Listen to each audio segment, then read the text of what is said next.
সেমাই তো আমরা অনেক রকমই খেয়েছি। তো সেমাই দিয়ে যে পিঠা বানানো যায় সেটা হয়তো আমরা অনেকেই জানি না। এইখানে আমি ঘিয়ে ভাজা লাচ্চা সেমাই নিয়েছি। এখানে আমি 2টা ডিম নিয়েছি। এখানে ফ্রেশ কোরানো নারিকেল ফ্রিজিং করা এটা নিয়েছি। এখানে আমি গুঁড়া দুধ নিয়েছি। এখন আমি একটা বড় বাটিতে নিয়ে নিব। এখানে ফ্রেশ কোরানো নারিকেলটা আমি দিয়ে দিব। এখানে আমি গুঁড়া দুধ দিয়ে দিব। আপনারা আপনাদের পরিমাণ মতন চিনিটা দিয়ে নেবেন। আমি আমার পরিমাণ মতন চিনি দিয়ে নিচ্ছি।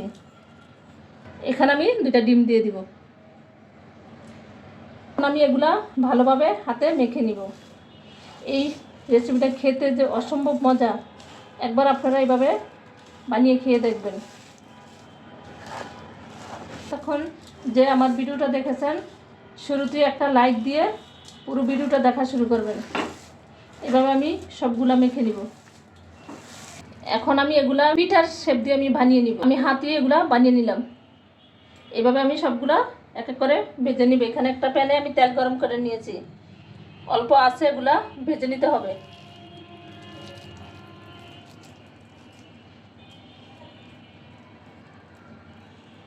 অনেকে বয়ামের মুক্কা দিয়েও বানায়, আমি হাতই বানিয়ে নিলাম।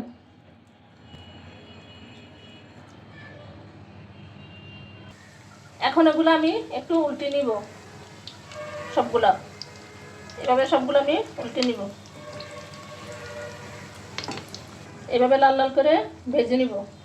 লো আছে ভেজে নিব, বেশি আছে ভাজলে পুড়ে যাবে, ভিতরেটা কাঁচা থাকবে। তাই আমি এগুলো লো আছে ভেজে নিচ্ছি। যেগুলো হয়েছে এগুলো তুলে নিব।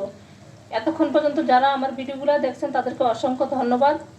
আর নতুন বন্ধু পুরনো বন্ধু যারা যারা সাবস্ক্রাইব করেন নাই, প্লিজ চ্যানেলটি সাবস্ক্রাইব করে সবসময় আমার সাথে থাকবেন।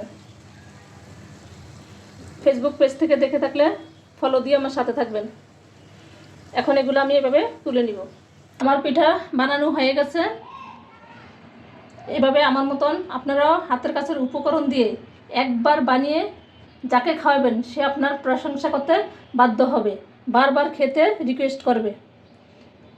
আর সকাল সন্ধ্যা চায়ের সাথে অনেক জমে যাবে। আমার রেসিপি যদি আপনাদের ভালো লাগে লাইক কমেন্ট শেয়ার করবেন। সবাই ভালো থাকেন, সুস্থ থাকেন। আজকের মতন বিদায় নিচ্ছি। আল্লাহ হাফেজ।